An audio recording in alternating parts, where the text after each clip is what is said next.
So it is live. Yeah. I Oh, thought you okay. meant where we talk like you and me talking just then, but this is live. Yeah. Wonderful. Now we're live. We're now on YouTube live, Oh, and usually yay. about 5 to 10 people watch it live. So Okay. it's like we're in a very small room with Okay. like a studio with like 5 invited guests or 10 invited guests. Okay. And then more people will listen and watch later. Right. So yeah. All right. Very So no cool. pressure, it's whatever. This is it. How is your Hi, Dara is here, everybody. Dara Starr Tucker. Hello. Hello. Welcome. Um, Hi, everybody. how is your 4th of July? Do you do anything? Do you do that? Do you like the 4th? What do you think about the 4th? Oh, I have very complicated feelings about the 4th. I mean, I guess I've kind of settled into kind of an indifference at this point. So I'm not big on celebrating holidays anyway. They just kind of, I don't have children. So I guess, in that instance, all of it starts to become just a little blah. Sure. So I mean, if I had a child, I'm sure they probably would be begging to go see the fireworks, and we'd do that just because. But I did absolutely nothing yesterday. Me Absolutely. either. I worked all day. Right. I like worked all day, and all of a sudden the fireworks started happening at night, and I was like, "Oh yeah." Right. And by absolutely nothing, I mean work. I worked from morning till night, and that's just, as you probably know, it's the nature of what we do. Is just like Mhm. there's constantly something you're supposed to be doing, and you feel guilty anytime you come away from it. So I didn't even watch fireworks, which is that's kind of rare for me. It's a lot. Like when you're trying to kind of running your own little internet media Yeah, empire, it's like even taking a day off is a lot it's to hard. take Yeah, away from editing and checking on your posting schedule and all this stuff and yeah, yeah. It's really tough. I mean, if you're not editing something, you're supposed. I've got probably 3 scripts I'm working on right now. And then technical difficulties out the wazoo yesterday, and just trying to post across all platforms. That's a whole ordeal right there. It's just I got to reformat this video for TikTok when I originally posted it to YouTube. It's just it becomes a lot over time. So I got to figure my yeah. life out, some other, some way to make this not all consuming, because at this point it really is. I know. I keep thinking it would be so great to be able to hire a couple people, just a couple people, Yeah. to come over here and work for Austin Archer LLC, and Yes. and just be like a couple people on the team who I'm just sending. But then it's still like there's all this stuff where I'm like, I have a specific way I want it all done. I have a Hmm. specific way. I like having my hands in the edit, and I like having Yes. my hands in the script, and I Right. like having my hands so I'm just like, yeah, I guess then if I want it done that way, then I have to do it myself. Yeah, I have to remind myself that it's not an all, because I'm an all or nothing at all kind of person, and I constantly have to weed that portion of my personality out of anything that I do. It's like, remember, it's not that you have to hand it all over to anybody, but there are elements of what you do that you could hand over if I can, get the logistics of it figured out. So someone could theoretically, I call it chopping it down to the studs. Someone could take the raw video that I do and eliminate all of the excess. That's something I could hand over to someone and just say, hey, Mm. I need like the clean version of this, where now all I have to do is just put the stuff together. Or I could have someone, Ooh. because I do like documentary style, I could have someone collect B-roll and that stock footage and that kind of thing. Like, hey, That'd I be need some stuff. great. Yeah, I need some stuff Yeah. around the Civil War. I need some stuff around Roosevelt Franklin. I need pictures. Can you just collect this stuff? Like, there are These are always literally things. Yeah, you could I always was outsource that I kind was of editing last night, and that's like literally what I was grabbing footage Civil thing. War and like like so that's so funny. But like Yeah. you're absolutely right. If I could get someone to be like, here's the big video file, Hmm. send it back to me with just because I mess up when I'm speaking a lot. Right. So send it back to me with just the clean clips of each part of what I'm saying. Right. And then based on what I'm saying, send me a bunch of like photos and video clips that I can Yes.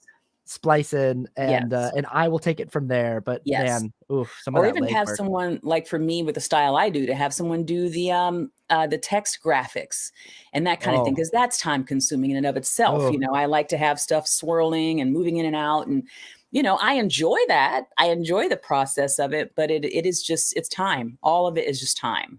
And so yeah. Well, I'm very impressed with with your content. It's very, very well Thank you, Austin. produced. That It's means a very lot. well made. Yeah. It's it looks to me like you've got a studio full of people who are helping you. It's very, professional and cared for, and Thank you. and yeah. Thank you. It's really important to me. I know it's just TikTok, but it's a personal, I don't know if it's a crutch maybe that other people can literally just pick up their phone and just yakety yak and they've got 4 million views. And for me, it's like, I've got to spend 2 days scripting. I have to have my DSLR and I'm shooting and I'm editing in Premiere Pro and I'm learning After Effects, and it's a lot, but it's just my personal standard, and it's completely unnecessary. Outside of the fact checking and making sure that what I'm doing is substantive, but all of the other stuff is artifice, and it's probably just something I do to cover up my insecurities about being old on TikTok, I think. Oh my God. I completely relate though. 100%, that it's just like, and I've tried so many times to just do a simple pick the phone up and just I'm like, oh, I got a quick thought. It's going to take me 30 seconds. I'll just film it. It's like, at this point, the algorithm's like, absolutely not. Like, you have to sit down and make a video. You have to sit down and structure this out and make us a 2 to 4 minute long, little mini YouTube video essay. And that's just sort of, I think, the niche that creators like you and me are now occupying. And even our audience is like, I don't necessarily want you to just pop in and say a quick little thought, Right. I know. I'm just like, okay, so you all know when I didn't sit down and write a script, and you're just looking for that specific thing. And if I don't do the specific thing, then it just goes into the trash heap, the algorithmic trash heap. And it's can be kind of frustrating at times, but my comedy stuff every once in a while will pop up. Every once in a while I'll have a comedy thing that does well, but that's still scripted. I just will never be one of those creators that can just do a hot take and just be done with it. I don't think that will ever be what people want from me. Do you know Pearl Mania? You know that guy? Who? Pearl Mania. He's like, he's like a white guy with red hair, long hair, and he yells. He just yells about like capitalism and shit. I feel like I've seen him, but I don't vividly know who you're talking about. He's great. I mean, he does these 3 to 4 minute long rants that are all one take, and he doesn't fuck up. He doesn't oh my God, he doesn't slip up, but it's him holding the camera, but it's also you're like, damn, that was a great 3 minute long rant. You nailed it. You got everything in there. And I always wonder, I'm like, I wonder how many times he has to do it. No. Because surely it's not one and done. Surely he's not just sitting down, it looks effortless and it looks like but I'm like, I bet he spends, 3 to 4 hours in an evening trying to get the perfect take of that. I don't know. Maybe not. I am so impressed with people who seem to. There's a creator. She's a comedy creator named Caitlin Riley. Do you know who that is? Yes. And oh my God, she's so good. And I don't know if she memorizes these bits that she does, but it just seems to be all done in one seamless take. She's brilliant. I'm like, it's like, how do you commit to that and just stick with it? And I don't see any cuts. I mean, every once in a while I'll see her do a cut, but it blows my mind when people can just talk extemporaneously. Or the trans woman that was on the Bud Light can, Dylan, I can't remember what her last name is. Dylan Mulvaney. Yes, she's the same way. And unbroken, a 3 minute streak. And she's so poised and well-spoken and just so collected in her thoughts. I'm like, never could I. No. Can't be us. Nope. Yeah. I got to have a script and I got to have my editor. I have to.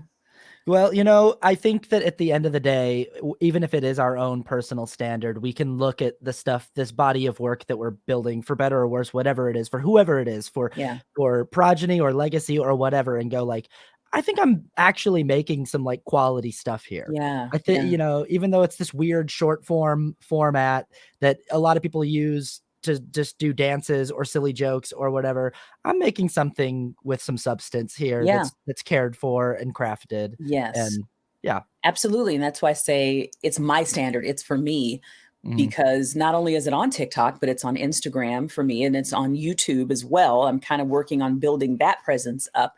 And then, of course, I have all of these things in my personal possession. I don't record directly into the app. So if the app should ever go away, meaning TikTok should ever go away, my entire online presence is not dependent on any specific platform. So if we threw this away and started all over with a new thing, and I just wanted to start re-uploading stuff and building a presence somewhere else, I could do that. So it's my, my IP, for better or worse. And I feel like I can be successful with that regardless of where I am. And it's not even tailored content wise to a specific app. It's me, and it translates and transfers across platforms. Thankfully, I'm still working on the YouTube puzzle. It's still, me too. It will. I don't know. I'm not even quite at 10,000 over there yet, and I've been over there for a long time. Yeah, I just started making longer form video essays that are like 20 to 40 minutes long, and and it's a lot more editing than a 3-minute. They take me days to sort through, and I spend entire days where I'm just editing one video all day long, and I'll do 2 or 3 or 4 days of that for one video essay.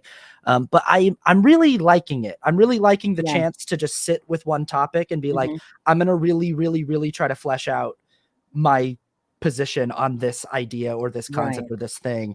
And I've always got to find your YouTube.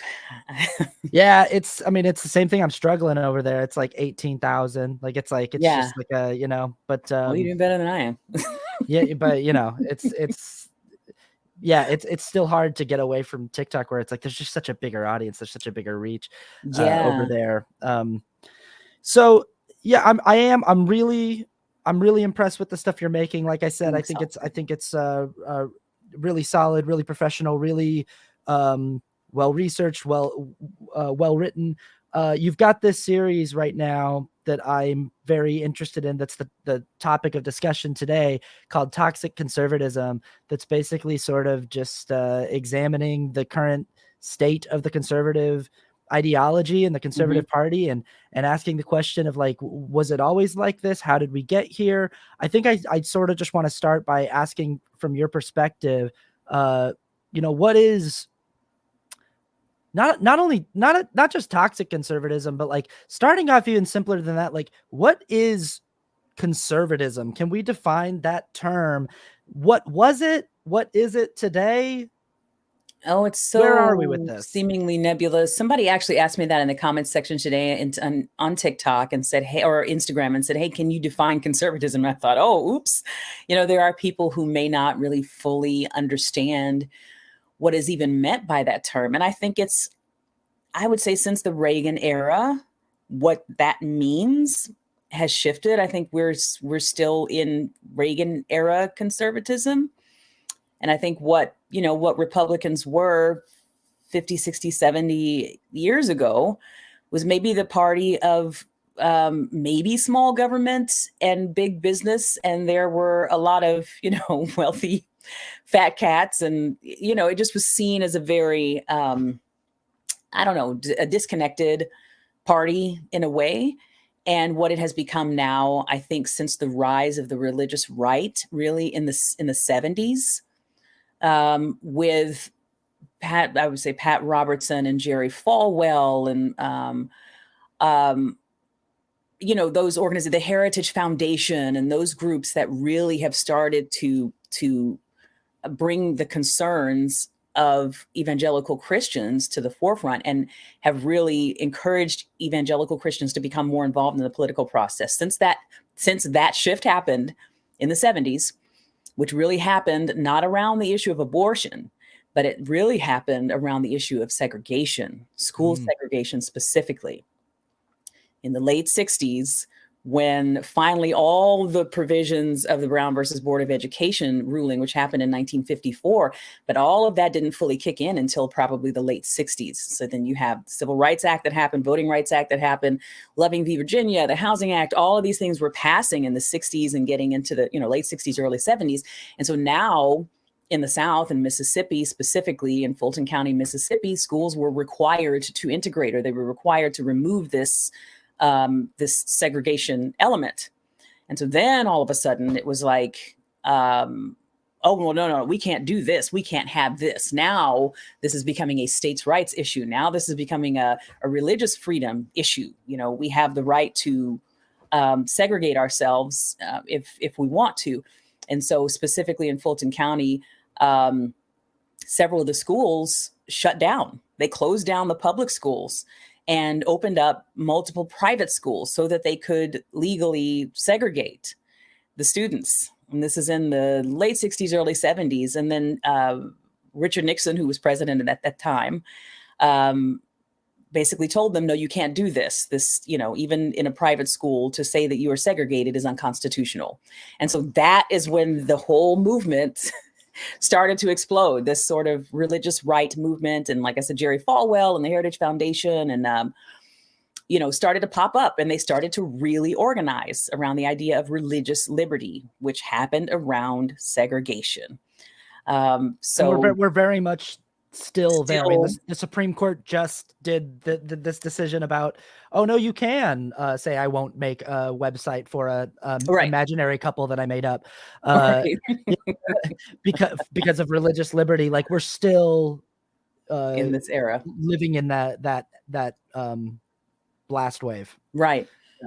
Yeah. So now we have this kind of, I would think of it as like an unholy alliance between big business and the very wealthy and moral conservatives, which is essentially what conservatism has become. It's not even really the party of small government anymore. If you're looking at actual policies, really since Reagan, it's not the party of small government anymore. It's just it's moral conservatives, and it's the wealthy who are finding various ways of whipping up culture wars and keeping people engaged in the political process. I mean, it's essentially that. That's a good little place, maybe a place to draw the line between like what conservatism traditionally was or wanted to be from a strictly scholastic definition standpoint, that it was like the idea of keeping government as small as possible, right, and trying to conserve government power and prioritize things like states' rights and individual rights. And that's what it wanted to be, but it certainly isn't that today. And I think that you could see that shift in being like, today it's much more of an ideology and a party about religious liberty, fueling the fire of this sort of delusional, I think, religious victim complex of like, there's religious persecution, which there isn't really, persecution on white Christians, the most oppressed minority in America. And freaking out, getting these people to activate around things like abortion and like you said, starting off with, segregation and just whatever you can get people to have a moral panic over, and coupling that with sort of a fanatical devotion to late stage capitalism and just like trying to enrich already insanely immorally wealthy people. Right. That deregulation of business. I mean, it's just, an unholy alliance is what I call it, because it strangely works. They figured out a way to cobble together all of these really disparate factions. And it's an interesting mosaic of people whose goals are just oddly aligned, I guess, or they have found a way to create some sort of cooperative or collective that benefits them all. And while Democrats and progressives, I guess, struggle on the basis of moral integrity, which is kind of, I don't know, it's kind of weird and it's kind of sad. And it's like, well, hey, some of these folks are able to throw out, all of their moral scruples to unite around a candidate. The religious right, which is where I come from, have thrown out so much of the morality that they have claimed over the years, to unite around someone who, if people wonder why the religious right was able to unite around the orange man, whose name I don't like to mention.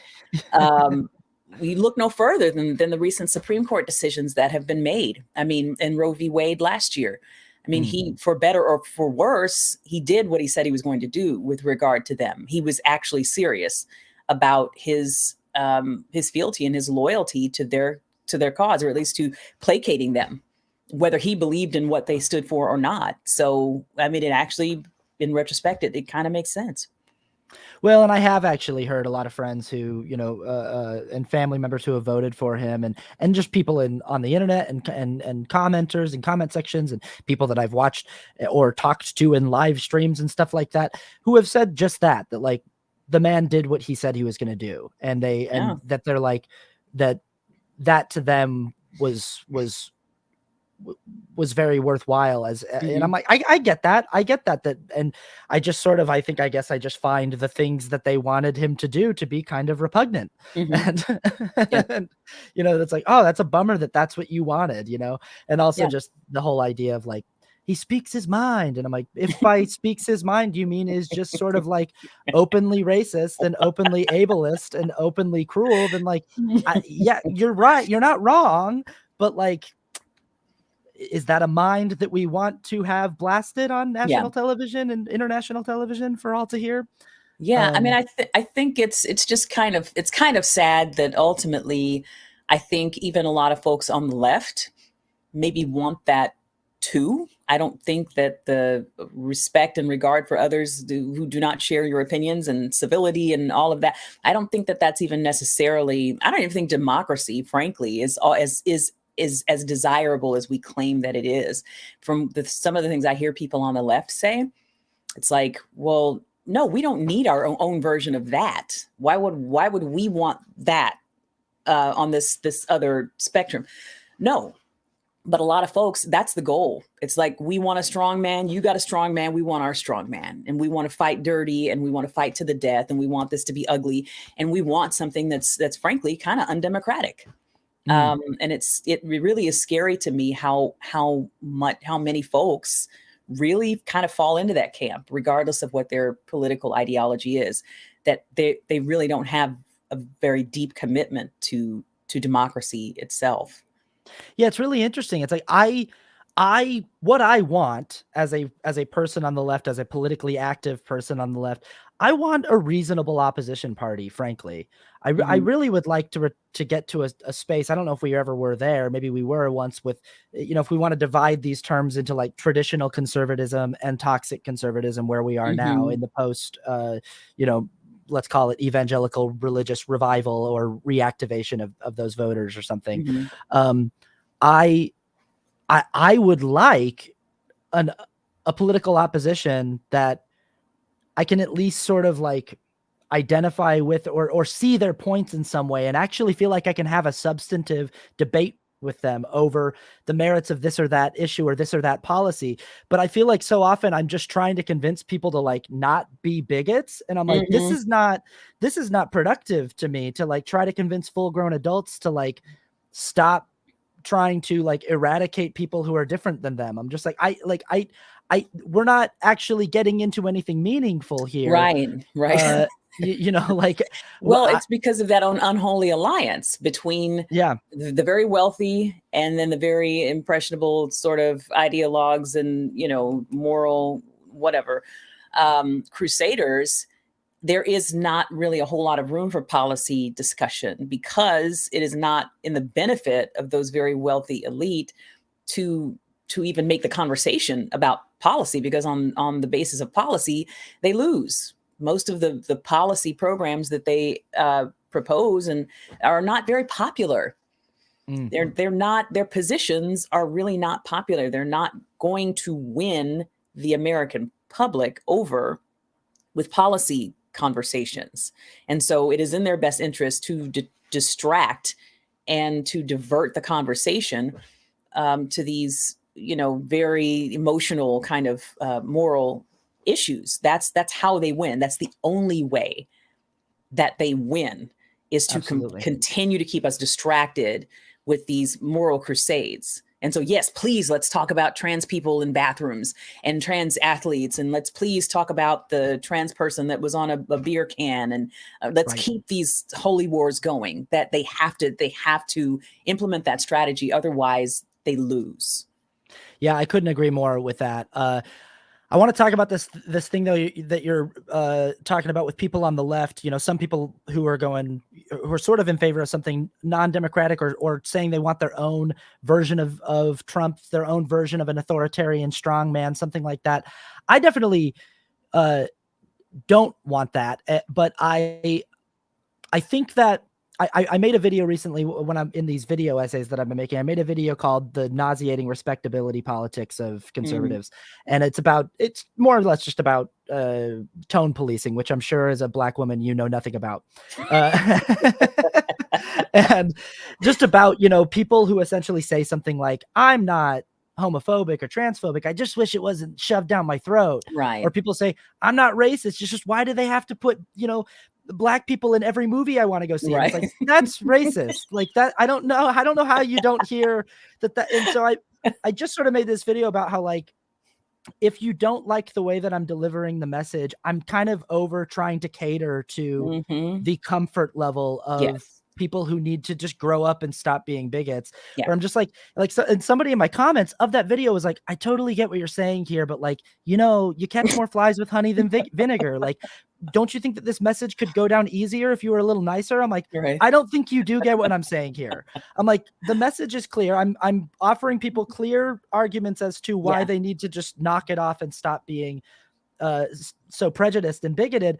But like, I'm not going to bend myself into a pretzel to sweet talk the bigots and be like, "Is this okay? Is this messaging okay for you?" And it's like, I think there's a difference between wanting to be authoritarian and strongman and wanting to just be like, I don't want to meet you at, I don't want to always be playing by your terms. I don't always want to be letting you set the terms of how we're having the conversation, if that makes sense. Like, you're saying you wish my tone was a little more civil or respectable or reasonable. And this was the topic of my podcast last week too, is like, I'm coming back going, I don't think that's a reasonable or respectable demand that you're making, that I speak to you in a way that's more palatable for you, or I tell you, please stop being racist in a way that you're like, okay, since you asked nicely, I think I will. I'm like, you know, it's like, you know what I mean? Yeah, I think that we as commentators, we have to know, first of all, what our role is, and we have to know what our goal is. So our role is that of an educator, of a commentator, of a journalist, of a reporter, or however you see yourself. I don't know what you do in your real life, but I don't necessarily think of myself as a strategist or as an organizer or as, you know, someone whose job it is to go and wave the signs and protest. I'm not a protester. I'm not that person. So I'm the reporter. I'm helping you organize this information and I'm helping to relay it to you. Therefore, I do feel the need to make a moral stance. I do feel the need to have a point of view and to tell you very directly where I'm coming from. So I'm not the Trojan horse. I'm not the one who's going to come in and pretend to be, you know, I'm playing it straight down the middle and I'm not going to make anybody uncomfortable and we're just going to deliver the facts. No, because I don't really think that carries much value in the commentator reporter space, at least not for me. You can go watch the news or you can go read the newspaper and understand the facts around what is going on. The role that I play, and I feel like the role that you play, is to help people contextualize what is going on, to help them to understand how to sort out their feelings and thoughts about what is going on. So if we understand what our role is, then I think it's easy to kind of push back on that. Well, don't make people uncomfortable, you know, argument. It's easier to push back on that because it's like, no, that's not what my role is. My role is to speak to people who are either, you know, where I am. And obviously there's a certain amount of, you know, high-fiving in that may not be of all that much benefit, but it's also to speak to people who are somewhere here in the middle, who are having a little bit of difficulty organizing their thoughts around the news and what's going on and what's happening in our world, helping them to organize their thoughts around it. I mean, you've played that role for me. I've listened to videos that you've done and it's like, oh yeah, it's like a ball of yarn that's just a mess. and you're taking it and helping to twirl that up into a nice compact ball of yarn that is usable. It's now a usable thing that I can take with me into the world, and it's functional, and I'm less confused about what's happening and what my place is in the world. So that's the role that you play for me, and that's the role that I hope to play for other people. And my goal is to, as I said, it's not to appeal to a raging racist. I'm not going to help a raging racist to not be, a Confederate flag waving bigot. I that's not even the goal that I have in mind. So if someone comes to me and says, you ought to soften your message and you should do it more in this way and it should be less offensive, well, for the purpose of what? My goal is not to reach that person. My goal is to reach someone that maybe grew up with that person, and who thought maybe, it's making me really uncomfortable that my dad talks this way about Black people, or that my mom behaves in this way. And I don't know where I sit. I don't know where I stand. I don't know how I feel about this, but I know I want something different for myself. And I need help sorting out my thoughts around this. That's the person that I'm trying to reach. That's my goal.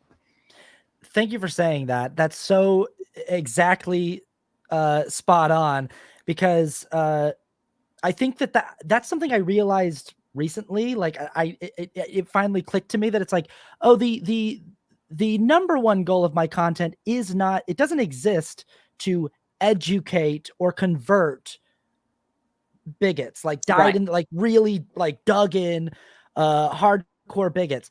Yeah.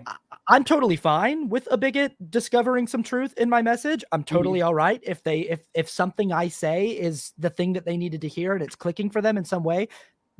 That's great. But like the million people that follow you on TikTok, those are the people that you're talking to. And those people are people. So it's not that we're just needlessly contributing to an echo chamber, but like I am trying to help, exactly what you said, formulate thoughts and arguments for those people, help them order their thoughts and go, I know that you probably have people in your life who think the way that my conservative character in the skit that I'm doing thinks, or talk the way that so let me try to offer you a new angle into that conversation, or a new way of processing your feelings or your thoughts on it.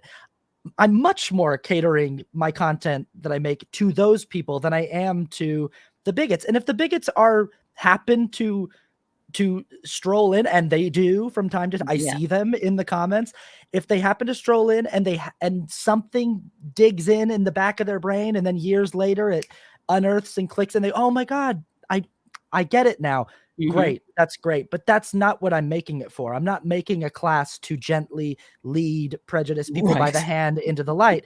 And that's not who's following me. That's not who's here. That's not who's consuming this stuff. So I'm like, no, I am largely talking to an audience that I know for the most part already agrees with me. And I'm not talking to them just so that we can all congratulate each other for being right. But I'm trying to help them to have more sturdy and solid ways of expressing their values and their views in the world.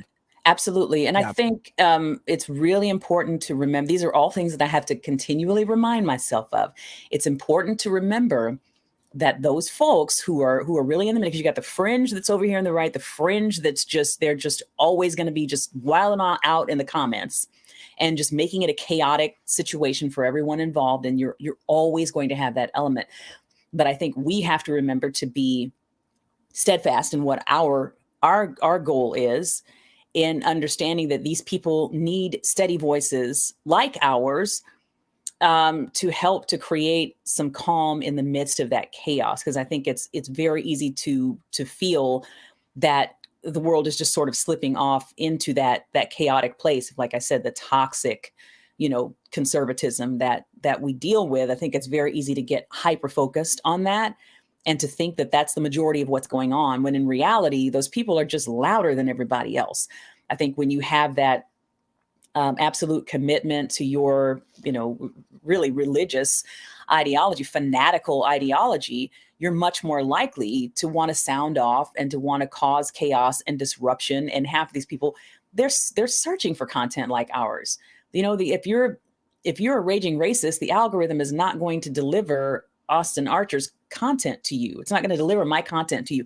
You got to go and seek that out. I have to remind myself of that continually. These people are coming to my comment section because they want the argument. They want to start a fight.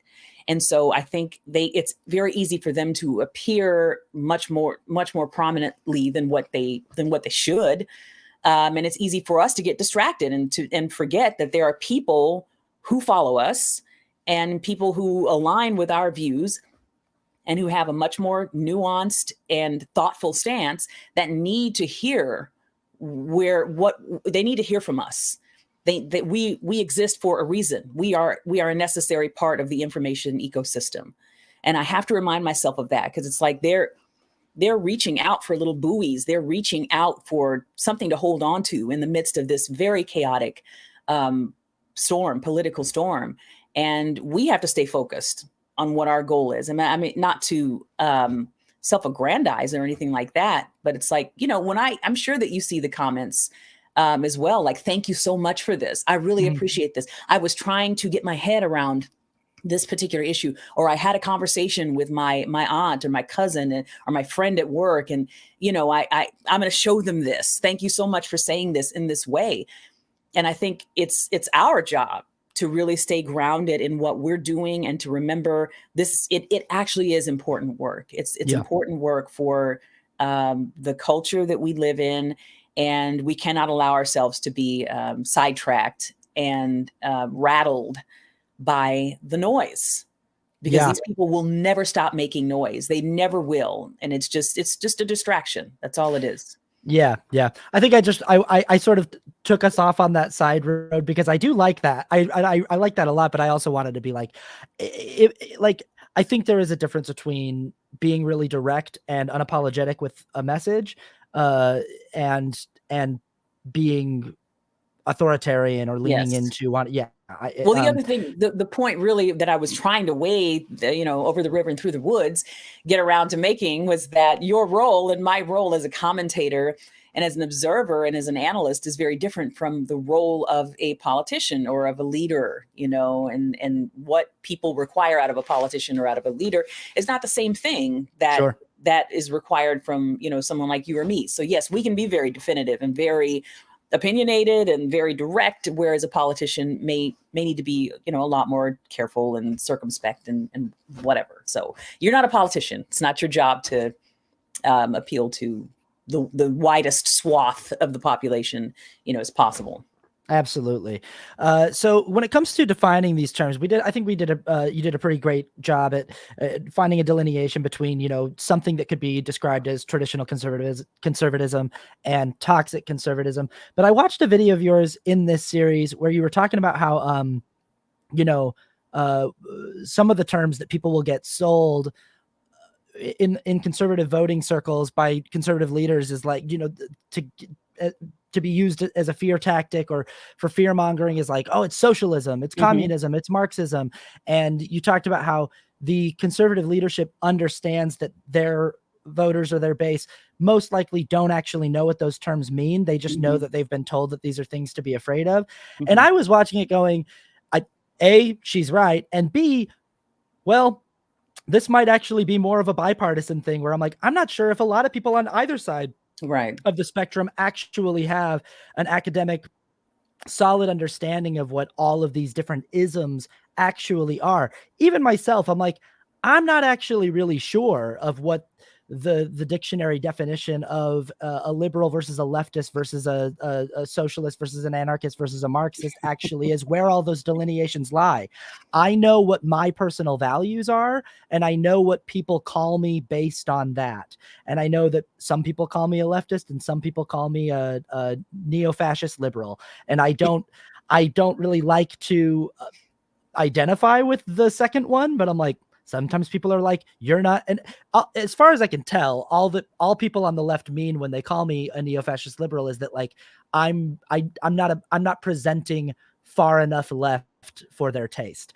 And it's like, anyway, it's kind of this like particular kind of leftist that's like, anyone that's any step further right than further closer to the center than I am, anyone who's not at least as far left as I am is a fascist. And I'm like, Mm-hmm. I don't think that's true. And also, like, I don't really know what I am.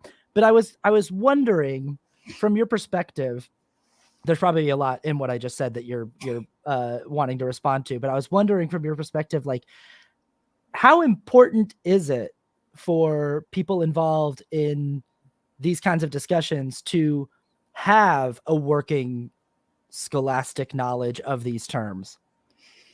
Oh, I mean, I think it's absolutely important. And you're speaking of the two-part series. Well, it's two parts on Instagram and TikTok, and I've put the full video up on my YouTube and Facebook. But it's just a primer, basically, that I did on what socialism is, what capitalism is, what's a democracy, what is I don't know if I said communism, socialism, communism, capitalism, democracy, and something else. I don't think I addressed fascism. But I think it's absolutely important. And I am struck by how many people in the comments of this video are saying, hey, thank you so much for this, just this basic thing. Because I watch a lot of this type of content, like on YouTube, especially. There are a lot of really, really good, high quality creators who are doing just incredible documentary style content on, all of the nuances around this stuff. And, but sometimes I get lost in the weeds watching these videos. I'm like, I don't think I really deeply understand what they're referring to when they use, this term or that term. There was a specific, austerity. I kept, was watching one creator who kept using the word austerity. I'm like, I hear this word all the time. Do I really know what this means? And people don't have time to sit around and deeply research socioeconomic theory. They're going to work. They're taking care of their kids, and they're watching Marvel movies, and they're popping fireworks, and they don't really have time to sit around and research socioeconomic theory. And some of them learned it in school, and some of them didn't, and most of them have forgotten what they learned. And so we hear these terms thrown around so much. And I think it's important once in a while just to kind of come down to the basics. And it was important for me. This is one of the videos I spent more time on, like you were saying, just days and days, you're on these videos that are really tailored more towards the YouTube audience.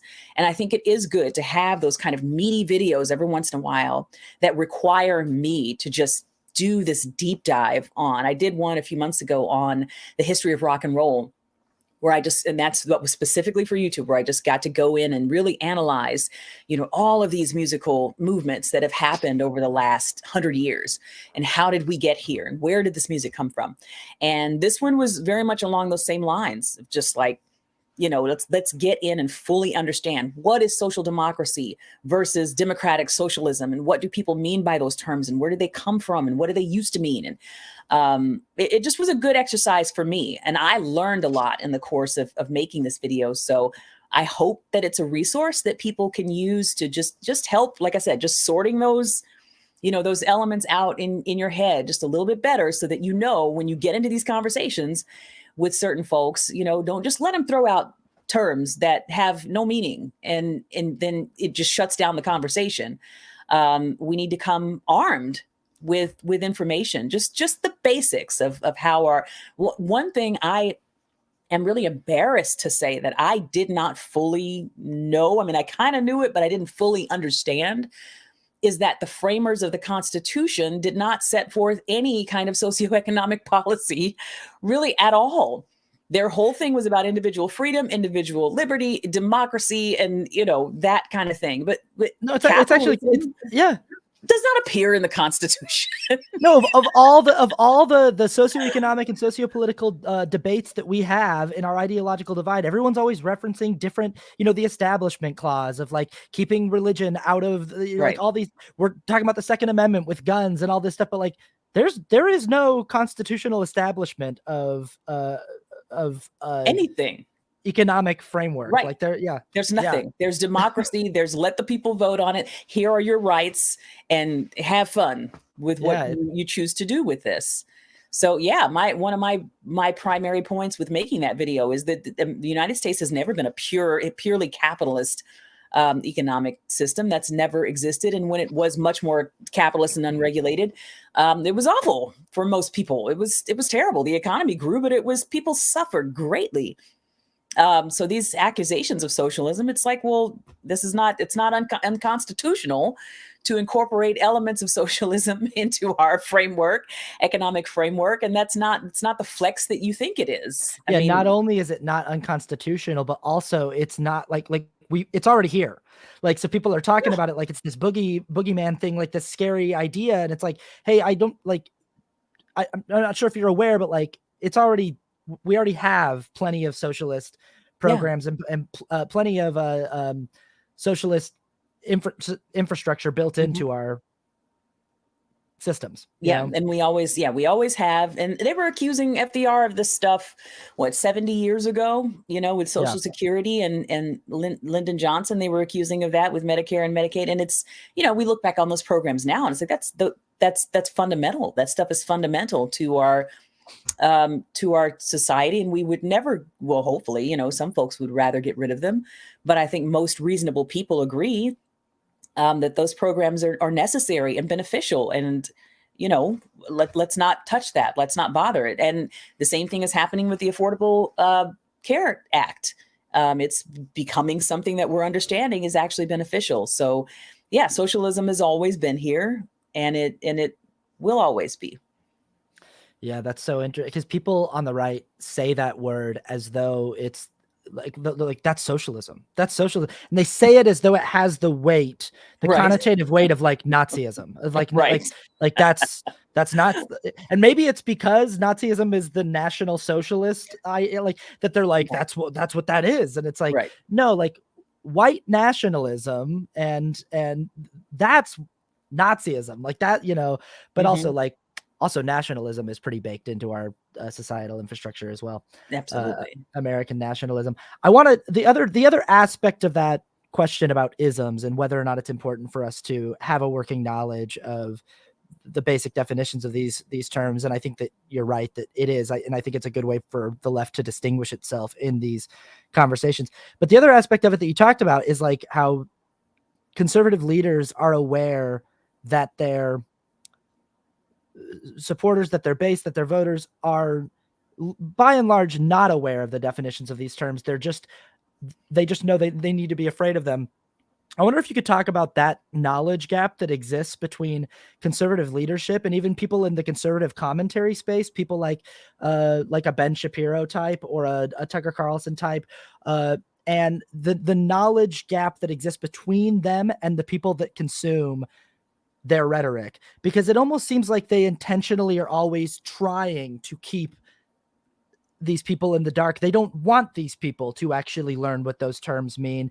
They just want it's like there's this sort of cultural aversion to education and to like learning new things. And it's just sort of like, you don't need to learn anything new. You just trust me. I got you. Just listen to me. And if I tell you that this thing is bad, you can trust me. And I wonder if you could just talk about that, like this sort of knowledge gap, because I see this all the time where I'm like, I'll see a conservative leader or talking head or someone say a thing, and I'll go, I think that person knows that they're lying. But then I'll see someone in the base repeat the same line, and I'm like, and I think that person believes it. I think that person doesn't know that that's a lie. Yeah. And that's a particularly malicious characteristic of a character trait of toxic conservatism that I see. Yeah, I think that there's a very disturbing I don't even want to say trend, because I think that it's been pretty consistent for the last, I would say 50, 60 years. Just period, throughout the history of conservatism, period. I think conservatism in and of itself appeals to a certain anti-intellectual strain in our culture. And I think that anti-intellectualism it's just gotten even more pronounced in the era of social media. Because I think our communication has just become so much, it's just degraded as much as we're communicating. We're communicating so much more than we used to, but the quality of our communication has degraded over time. And I think that anti-intellectualism is benefited from the way that we communicate these days, through social media. And so it's been of benefit, I think, to the toxic element of the conservative movement, I think social media has benefited them greatly, because having these sort of dumb conversations, is the internet is the perfect platform to have those conversations that really don't go very deep. They don't really contain much substance. And, folks are all drinking. You can always tell when someone comes into your comment section who has gotten some bad information from, like you said, some commentator or some reporter, some journalist, news network, and it's just recirculating. It's just a virus that continues to be shared and spread, and no one bothers to sort of leave that particular ecosystem and ask themselves whether or not this particular piece of information is accurate or not. They just continue to share it and exchange, something they heard on PragerU or something online. And it's the same bad information that's just swirling, recirculating air over and over again. And so, like I said, social media it's just great for that. It's the perfect storm. And so it is a really kind of a sad thing, but I don't think, the types of people who don't bother to leave that particular information economy of the far right, I don't think they're the types of people that are necessarily looking for deep and nuanced information. The fact that this information is being delivered in a very straightforward, very simplistic way, in a very black and white way, that's what appeals to them, because there's something in them that needs that simplicity.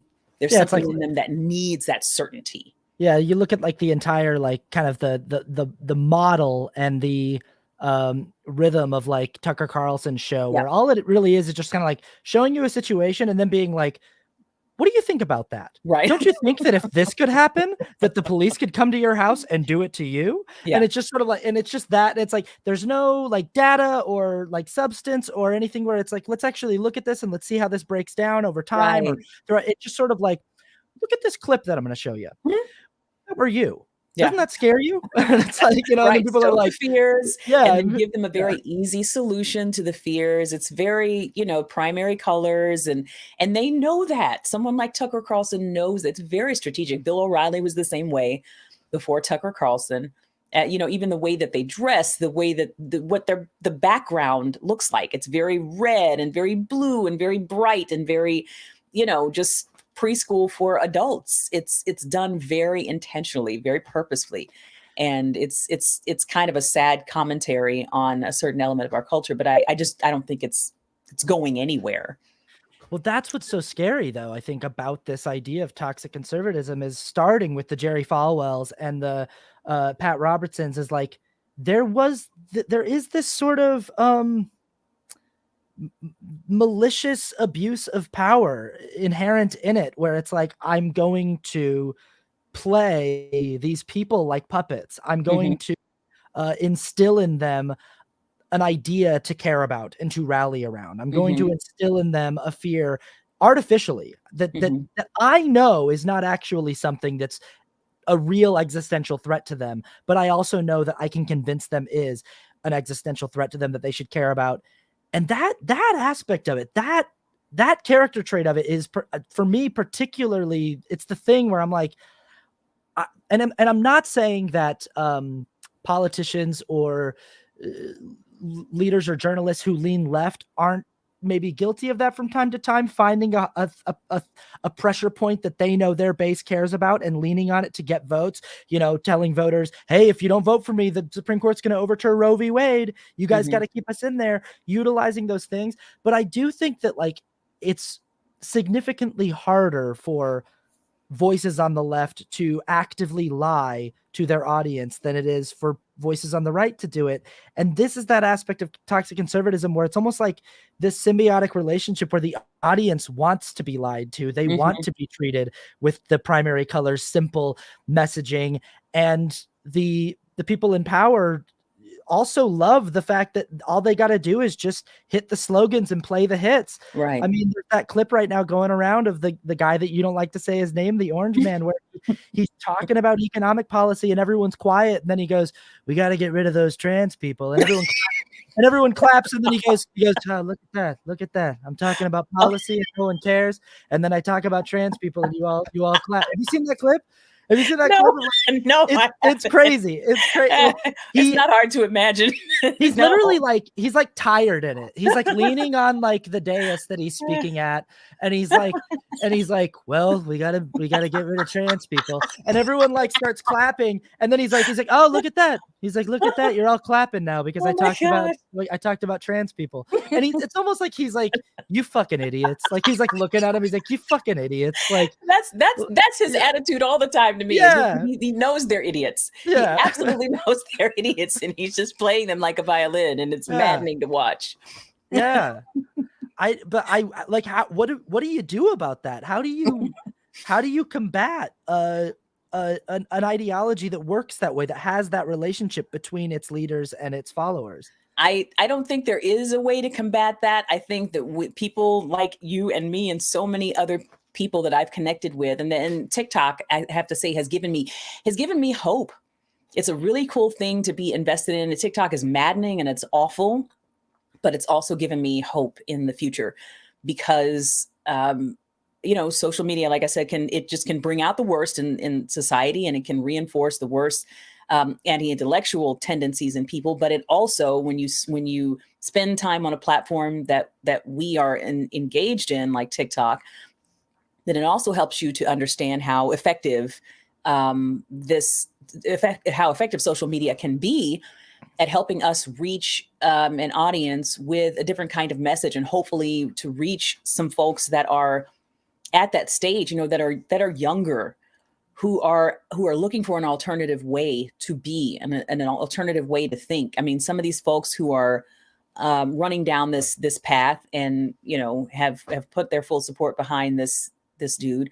Maybe if someone had been able to reach them at 14, 15, or 16 years old, maybe they would have learned how to create those synapses, in their brains, and create some additional nuance that would have allowed them to make some different decisions and develop some different kind of thinking along the way, and would have made them less susceptible and less vulnerable to being taken down this particular path.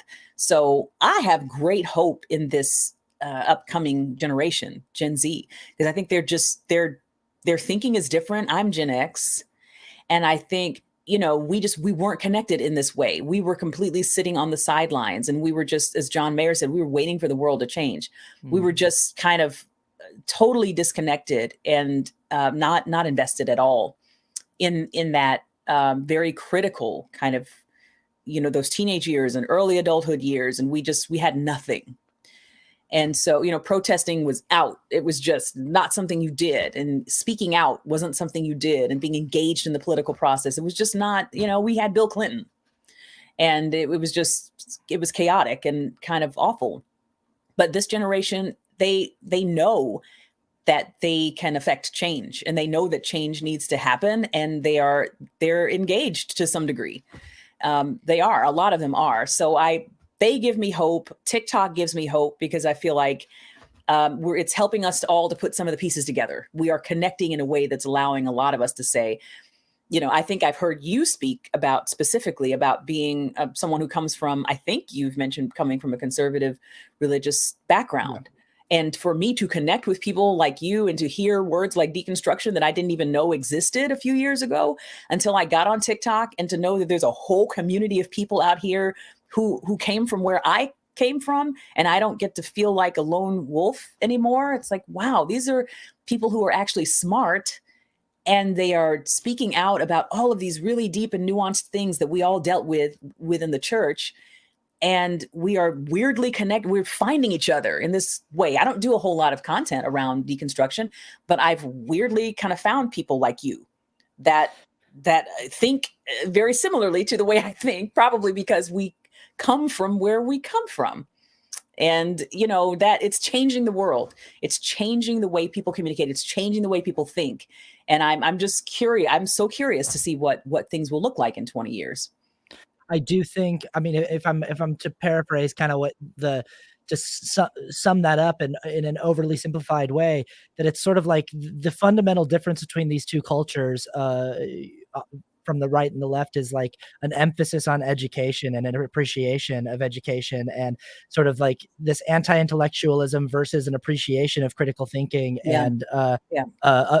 really valuing that, because that sort of just informs everything. And I was talking to a friend the other day who told me that she went through a period in her life where she was observing all of these like shitty, toxic billionaire dudes who were just getting away with all this bad behavior. And she kind of was like, maybe I'll just be a bad person. She's like, maybe like, Oh my and God. maybe I'll just like, she's like, 'cause, like, what's the point? Like, who cares? Like, like all these terrible people are doing whatever they want and they're getting away with it, and they're living wildly successful lives. And she said, she goes, I think that when you're a really smart person, being good is really hard, because you can see all these different ways that you could game the system for your benefit and that you could manipulate people. And I said, well, I'm going to do you one better and say that I think that being really smart, being really emotionally intelligent and curious, and being a good critical thinker makes being bad actually really hard.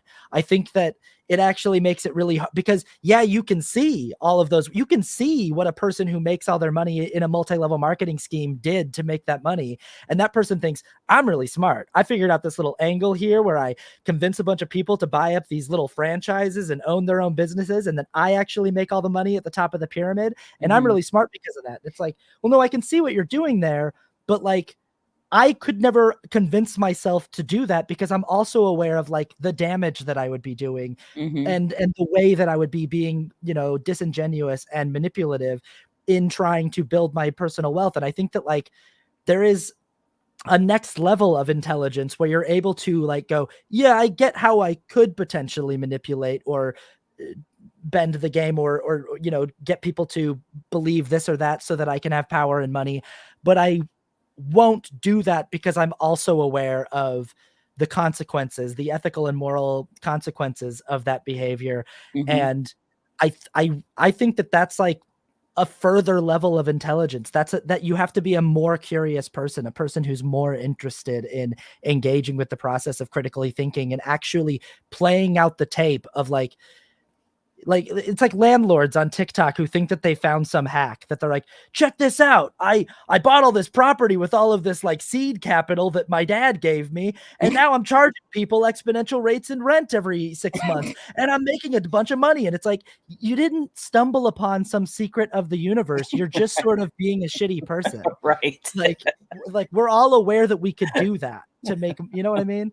Right. Like you're just not like playing out the tape of what you're doing, not only to the people who you're gouging on the price of rent, but like what you're doing to the economy around you and to the society around you by behaving in that way. Yeah. And I don't know. I think it's just easy, but I think, you know, because of the age that we live in, again, I sound like a dinosaur talking about the age of social media, which we've been in for freaking 30 years. But I think in this age, it's a lot easier to get from point A to point B in your thinking and the way that you're speaking of, like, hey, no, you didn't just find some new secret portal. You're just being a shitty person. I think it's easier to get from point A to point B now, because literally if you stumble upon someone like that online and you see that they're running game, you can go to the comments section and see the discourse that's happening around what this person is doing. And then it helps you as a younger person to coalesce those concepts, and it helps you to understand how to contextualize what you're seeing, what the information that you're taking in. Oh, okay, well, he's not, this is not something new. This is a tale as old as time. And why is it a tale as old as time? Okay, now what does this person have to say about what he's doing? And what is his response to what they have to say? And you can see that, people talk a lot about cancel culture and like how awful it is, but there's a positive element to that as well. We can see the rise and fall of someone, of a shyster right before our eyes. At least the moral rise and fall, and that exposure happens so quickly. It's not as easy to hide it, and it's not as easy to obscure it as it used to be. So it trains the brain from early on. I mean, I've learned a lot from watching people and watching different creators who have maybe played fast and loose with factual information, who have not done their research in the way that they should. And I, as an informational creator, have observed that from afar and going, oh, okay, well, now I'm learning. Don't get online and do a fast take about something that, that you just have an opinion about, because you might end up getting swatted and having to learn the hard way that you need to do your research before you start speaking out about these topics. I have learned that in a very short amount of time, how to be better at what I'm doing, because we now have an aggregated sense of learning and information and teaching, and like we're all learning together and we're helping each other to be better at what we do.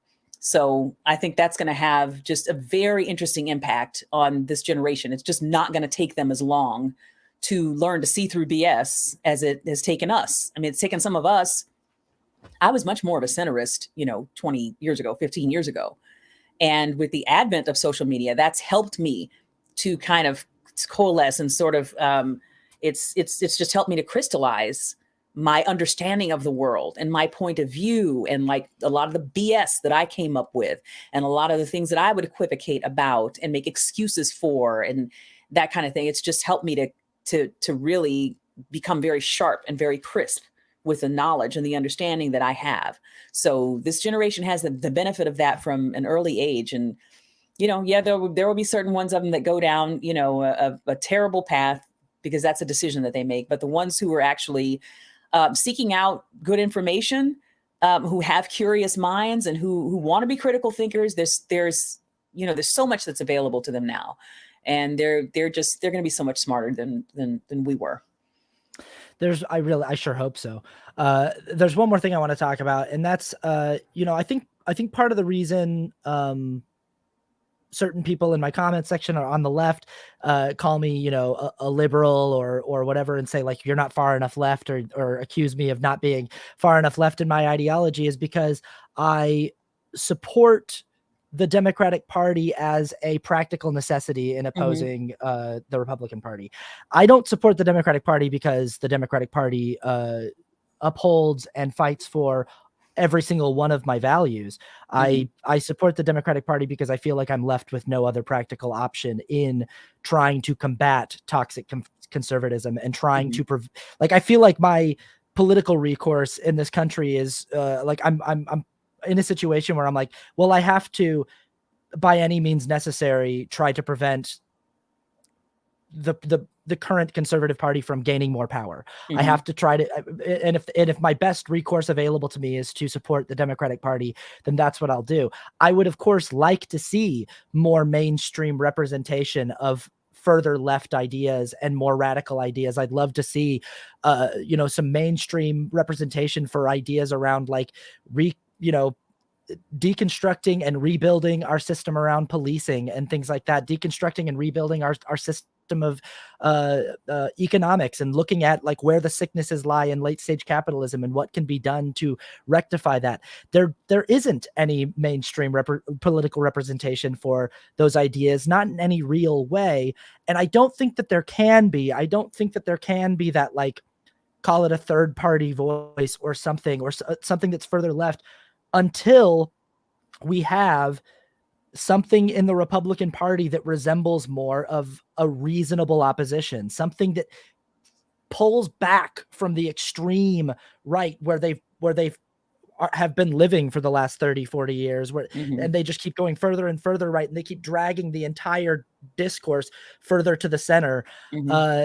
And I just wonder if you think that there's any hope whatsoever of us getting the conservative ideology to come to a space where it's more of a reasonable opposition party that has more, understandable core values, like we just believe in smaller government, and we believe in, fiscal responsibility, which is what they say that's what it was supposed to be, but that's no longer what it is.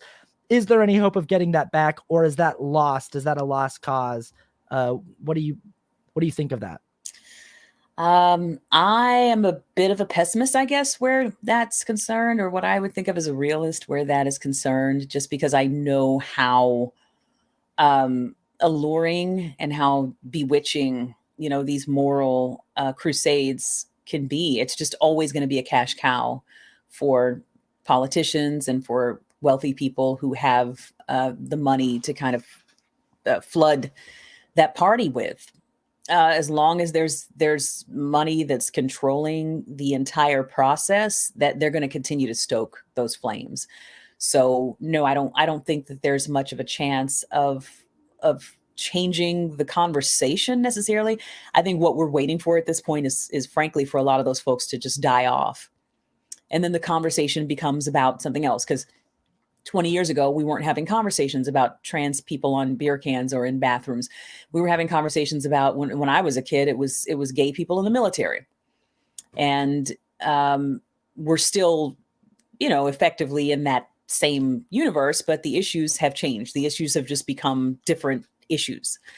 So there will always be something. There's, I don't know what it'll be in 20 years. I really don't know. But no, I don't think there's any chance of that ending. But I think what it means to be a centrist, or what it means to be a Democrat or a progressive or a leftist or a conservative, I think that definition will change over time, just like it has, it's changed from the days of the friggin' John Birch Society back in the 50s and stuff. What conservatives are fighting for now has changed a bit. They're not as blatantly, openly racist as they used to be.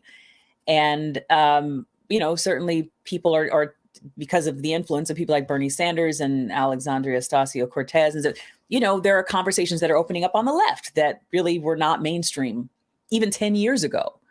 So things will continue to move. That's my feeling. Things will continue to move towards the left, as they always have. But I think you'll always have that fringe element on the right. You will always deal with an element of toxic conservatism that will attempt to come in and just be that foil, and will always be that menace that kind of creates this noise and this chaos that we always have to fight against. But I think a lot of those progressive ideals will become more mainstream over time. I do. And we will still have to deal with toxic conservatism. I think it'll always be with us. Yeah, unfortunately, I think I agree with you. So it's like, man, I was hoping you knew the secret way out, but I think I agree. I think I agree with you. Where can people find you? What do you want to let people know about? What do you want to plug? All that good stuff. Well, I'm on all the socials. Dara Starr Tucker, Dara with 1 R, Star with 2. I'm a singer by trade, and so I have a show coming up in New York on 9/11 at a place called Dizzy's Jazz Club. And so cool. That's my next kind of, come and see me kind of thing. And I'm on Instagram, TikTok, YouTube, all of the socials. You can find me. Yeah, that's it. Awesome. Dara, thank you so much for Thank you, Austin, giving me some time. This was a fantastic conversation. I really enjoyed this. I enjoyed it too. I hope we can have more conversations in the future. I'm really, really honored to be that you reached out and to be asked to do this. I really enjoyed this. Oh, absolutely. I'm thrilled that you were available and that you said yes. So thank you very much. Absolutely. And I'll keep I'll see you out there. Yeah. in the trenches doing the thing. Keep up the good work and with our high effort, too much editing videos. Absolutely. I don't plan to change it up anytime soon. I'm old. So. You're not going to start trying to do like trending dances or anything like that? No, I don't think so. I do my sketches every once in a while. I'm kind of jealous of how well your sketches do, Austin, but I do put out some satirical stuff every once in a while. So that's as far as I go. Yeah. Yep. All right. Well, okay. Have a great rest of your day, and I'll talk to you later. You too, Austin. Thank you so much. Bye-bye. Bye-bye.